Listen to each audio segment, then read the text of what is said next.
तो life process के NCERT का ये पहला क्वेश्चन है जो डिफ्यूज़न के बारे में है। बहुत अच्छा क्वेश्चन है, मतलब बहुत टफ भी नहीं है और बहुत इजी भी नहीं है, अच्छा क्वेश्चन है।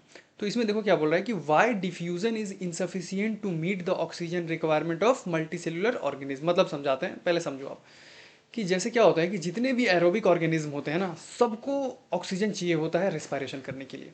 जैसे फॉर एग्जांपल एक अमीबा है, ठीक है। अमीबा है, ये एक सेल का बना हुआ होता है, इसको भी ऑक्सीजन चाहिए होता है। तो अगर इसको ऑक्सीजन चाहिए होता है तो ये क्या करता है कि इसके जो प्लाज्मा मेम्ब्रेन है ना, डायरेक्ट उससे डिफ्यूज़ कर लेता है। मतलब बाहर में ऑक्सीजन का कंसंट्रेशन ज़्यादा रहता है, अंदर में ऑक्सीजन कम रहता है, और बाहर से क्या कर लेता है, ये ऑक्सीजन ले लेता है। मतलब कि अमीबा जो होता है वो बाहर से अपने बॉडी सरफेस से ही डायरेक्ट ऑक्सीजन को डिफ्यूज़ कर लेता है। क्यों? क्योंकि एक सेल का बना हुआ है। लेकिन अगर हम बात करें ऐसे ऑर्गेनिज्म के जो बहुत सारे सेल के बने हुए हैं, उनके सारे सेल्स तो ऑक्सीजन के कांटेक्ट में नहीं होते हैं। जैसे फॉर एग्जांपल, अब हमारा बॉडी क्या है ना, हमारे बॉडी के भी सारे सेल्स को ऑक्सीजन की ज़रूरत है। हमारे हार्ट के सेल्स को भी ऑक्सीजन की ज़रूरत है, हमारे ब्रेन के सेल्स को भी ऑक्सीजन की ज़रूरत है, हमारे लीवर के सेल्स को भी ऑक्सीजन की ज़रूरत है। तो हमारे सारे सेल्स को ऑक्सीजन की ज़रूरत है।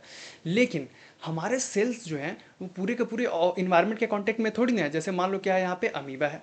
अमीबा का सेल क्या है, अमीबा का सेल को भी ऑक्सीजन की ज़रूरत है। तो अमीबा का सेल जो है वो क्या है, इन्वायरमेंट के कांटेक्ट में है। पूरा का पूरा सेल ही इन्वायरमेंट में है, बाहर है, हवा में है, तो क्या कर सकता है, बाहर से ऑक्सीजन ले लेगा तुरंत। लेकिन अगर हम बात करें ह्यूमंस की ना, तो ह्यूमंस का सारा सेल हवा में थोड़ी ना होता है। बहुत सारे ऑर्गन्स हमारे अंदर होते हैं और उन सेल्स के बने हुए होते हैं, और हमारे सेल्स जो होते हैं वो बॉडी के अंदर ही होते हैं। फॉर एग्जाम्पल, अगर हम बात करें हार्ट का सेल, तो हार्ट का सेल थोड़ी ना हवा में होता है, बाहर इन्वायरमेंट के कॉन्टेक्ट में नहीं होता है। तो बाहर डायरेक्टली डिफ्यूजन से ऑक्सीजन थोड़ी ना ले सकता है, नहीं ले सकता है। या फिर अगर हम बात करें किडनी की, बात कर लेते हैं, तो किडनी के सेल्स को भी ऑक्सीजन की जरूरत होती है। तो क्या वो इन्वायरमेंट के कॉन्टेक्ट में होते हैं, बॉडी के बाहर होते हैं? नहीं, बॉडी के बाहर नहीं हो सकते हैं। तो क्या वो डायरेक्टली हवा हवा से ऑक्सीजन ले सकते हैं? नहीं ले सकते हैं। तो क्यों नहीं ले सकते डिफ्यूजन के थ्रू डायरेक्टली? क्योंकि पूरा का पूरा हमारे बॉडी का सारा सेल जो है वो ऑक्सीजन इन्वायरमेंट के कांटेक्ट में नहीं है, इसलिए हम लोग डिफ्यूजन से ऑक्सीजन नहीं ले सकते। हमारा कौन सा पार्ट बॉडी का इन्वायरमेंट के कांटेक्ट में है? तो हमारा स्किन। स्किन जो होता है ना हमारा, जैसे ये स्किन है, इन्वायरमेंट के कांटेक्ट में है, इसीलिए। लेकिन अब ये सवाल आ सकता है कि चलो ठीक है, मान लो कि अगर स्किन से ऑक्सीजन आ जाता, अगर आ जाता डिफ्यूजन से, तो क्या तो भी डिफ्यूजन पूरे बॉडी में सही से ऑक्सीजन को ट्रांसपोर्ट कर पाता? नहीं, तो भी नहीं कर पाता। अगर मान लो हम लोग के स्किन से भी ऑक्सीजन अगर आ जाता ना, और अगर डिफ्यूजन से एक जगह से दूसरी जगह अगर ऑक्सीजन पहुंचाना होता है तो बहुत स्लो प्रोसेस है ऑक्सीजन।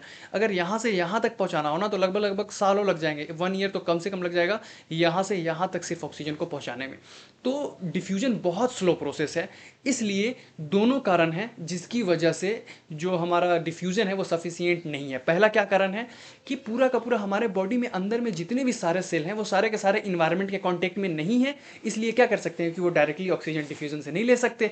लेकिन यूनिसेल्युलर ऑर्गेनिज्म की बात करें हम, तो उसका पूरा का पूरा सेल ही ऑक्सीजन के कांटेक्ट में है, क्योंकि एक सेल का ही बना हुआ है, तो वो ऑक्सीजन से ले सकता है, वो डायरेक्ट ऑक्सीजन ले सकता है। लेकिन अगर हम कॉम्प्लेक्स ऑर्गेनिज्म जैसे ह्यूमंस की बात करें, तो सारा का सारा सेल ऑर्गेनिज्म, हमारा सारा का सारा सेल जो होता है वो इन्वायरमेंट के कांटेक्ट में नहीं है, इसलिए डिफ्यूजन के थ्रू हम लोग नहीं ले सकते ऑक्सीजन। और दूसरा कारण ये है कि डिफ्यूजन बहुत स्लो प्रोसेस है, एक जगह से दूसरी जगह ट्रांसपोर्ट करने में बहुत ज़्यादा टाइम लग जाएगा।